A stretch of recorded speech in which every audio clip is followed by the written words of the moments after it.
What's up, BSinians? Hold on to your hats for this one. So let's talk about Infinity Stones. I'm assuming, because y'all are nerds like I am, that you've been watching the What If series. And obviously, between What If and Endgame, Infinity Stones are a really big deal. And also between the TVA, which is not called the TVA, it's Loki, the Loki show involving the TVA.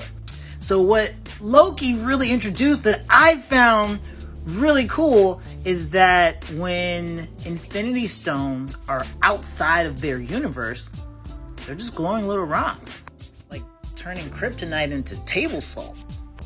And that's really fun because it shows or it suggests the idea that each universe is complete and beholden unto itself, and all the rules and powers only affect and exist that particular universe.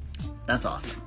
It opens up some interesting storylines. For example, if someone in their own universe happens to acquire all the Infinity Stones, that just means they can take over their universe. It doesn't really mean that they can take over all universes, because as Loki pointed out, you take the Infinity Stones out of their universe, they don't work. The implication here being, of course, that if you could somehow get to a different universe and get those Infinity Stones, then you couldn't come back. That's the point. That's a storyline.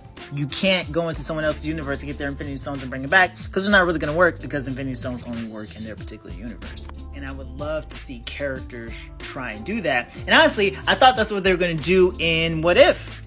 It's in the one where it's What If Ultron 1. It's obviously, even from the stills, he has the Infinity Stones. Crazy. Okay. All right. And then he starts fighting my man Watu, and then he starts breaking into other universes, and then his powers don't disappear.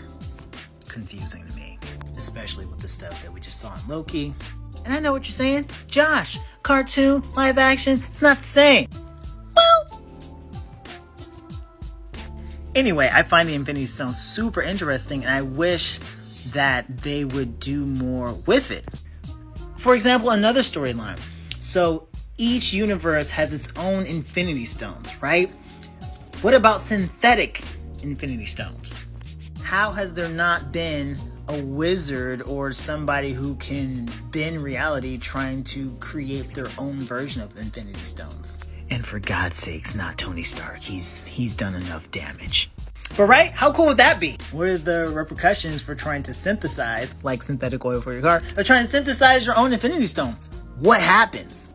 And can you use an Infinity Stone to create other Infinity Stones? So much cool stuff that could be done here with Infinity Stones. So much cool stuff.